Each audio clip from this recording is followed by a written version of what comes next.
What we're trying to achieve with this horse, like I keep banging on about, is stability. We want the horse to stay supple through its body and keep as much energy in the canter as possible, not that it sprawls itself through the outline and drops behind your leg in the canter. It has improved through the season and is getting better and better, but now we're looking for it to improve so it gets softer, and every time you turn the corner or ask for a flying change, the horse stays soft through its bridle. If you notice, when you start to ask for the flying change, he goes stiff behind and then the head comes up and he starts to give you a hard time. But in your riding, this is something that you have to activate, because if you notice as he turns the corner on the half 10 metre circle onto the centre line, in the last training session when we asked for that, he would pull up and have a bit of a go at you. So he's obviously working softer through his body. Now the next stage of his education is that he's got to learn to change leg and stay soft in his change.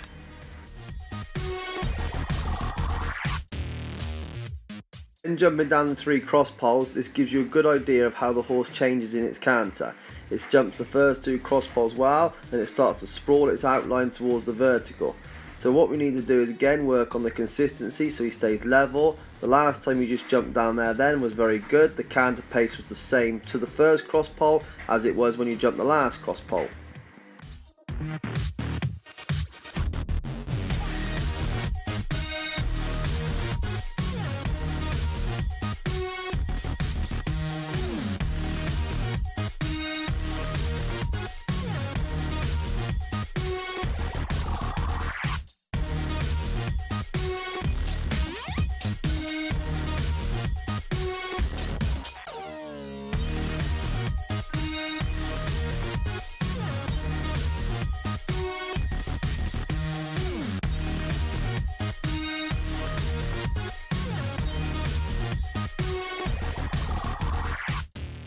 When you started linking the jumps together through the curve, again, it's all about the consistency. You land on the wrong leg, it's a big ordeal to change the leg, and he comes round the corner with the canter going nowhere. Sometimes the jump's good, sometimes the jump's poor. When we were jumping the oxer back to the vertical, you need to keep the canter consistent through the turn so you can be away from the base of the jump, but the horse is in outline. Not that sometimes you come round the corner, his head's in your face and you have a terrible stride which runs you to the base of the fence, and then you obviously obliterate it. So what we're looking for is, as he lands over this spread, he comes into the bridle with leg to hand, stays in a consistent outline so you can stay level to the vertical and then jump the vertical at the end.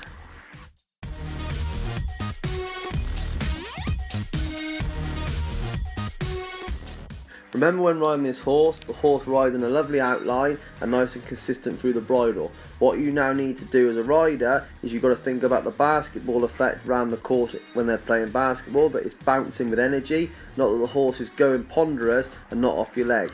I.e., through this change of leg, the horse should come through from behind, and when you put your leg on it, you can stay in a dead straight line and it changes through without you having to swing it to make it change. So round your corners, you want loads of leg to hand, so the horse has got loads of energy on the presentation to the jump.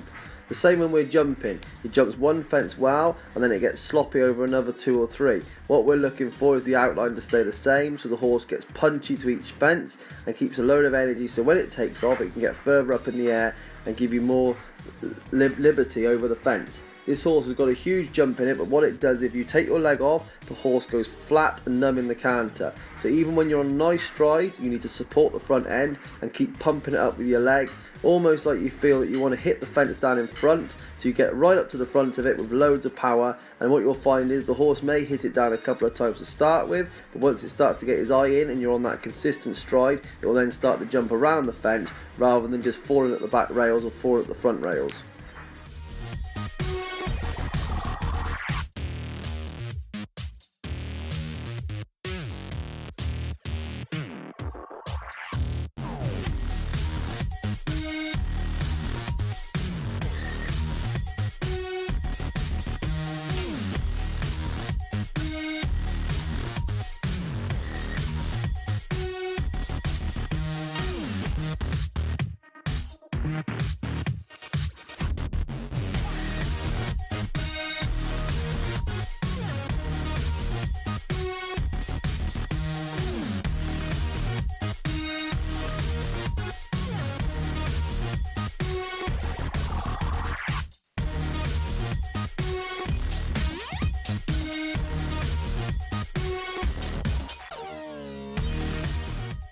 When I had this horse at my house when you went on holiday, I thought this horse was improved 100%. The canter is a lot more controllable and the horse is a lot straighter. What you now need to do is work on the consistency, that you keep the canter smooth and keep the canter forwards. If I'm going to be highly critical when you ride it, I think a little bit you get on its case quite a lot and you get a little bit naggy down the bridle. What you need to do is get a bit more bend, get a bit more suppleness, not that you keep falling out with it. Through the change of leg, ride round the turn, present yourself on a straight line and then ask for a change. Not that you go on a diagonal line and swing it through, so you're just pulling it onto the correct leg. The reason why we go on a straight line is because it has to move off your leg and accept and be obedient through the change. So if sometimes when you do this with the horse you notice it fly kicks behind, that's because you're activating the spine. So more and more times you can do this, the more and more softer you'll get it through the back. If you notice when you're cantering down over the poles there, the canter is good, but it's a little bit crooked. To me, if I was coming down those poles, I'd have a little bit of outside rein and outside leg, so you're encouraging the back end of the horse to start moving to the inside, so the horse is dead straight on the presentation to the pole.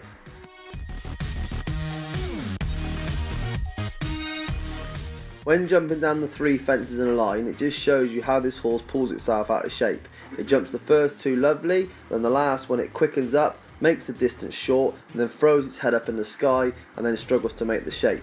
What you're looking for is to keep the consistency in the canter so the pace stays the same, and you sit very, very quiet as a rider, not that you get near the fence, hurry yourself and then rush the jump. If you notice when you jump the spread there for the first time, that pace and the stride you had there was very good. I know we've got a ground line which is quite far out, but the reason why I've got that is so you don't run to the base of the jump. But even when you're that far away, you want to be nice and quiet, so the horse has to move its body around the jump, not that you get there and it quickens up when it takes off.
If you watch your position when you jump out of these 3 fences, it's a very good example of what you'll do in the saddle. What you need to do when you land over this fence here is get your bum back in the saddle so you're square in the saddle. If you notice, you end up on your knees and you're rocking from one side to the other, which doesn't give you enough stability to get the ride back to where you want it. Here when you land over the spread, you end up collapsing and then struggling with the horse to the vertical. If you landed into your lower leg and got your shoulders back quicker, you'd be in control quicker.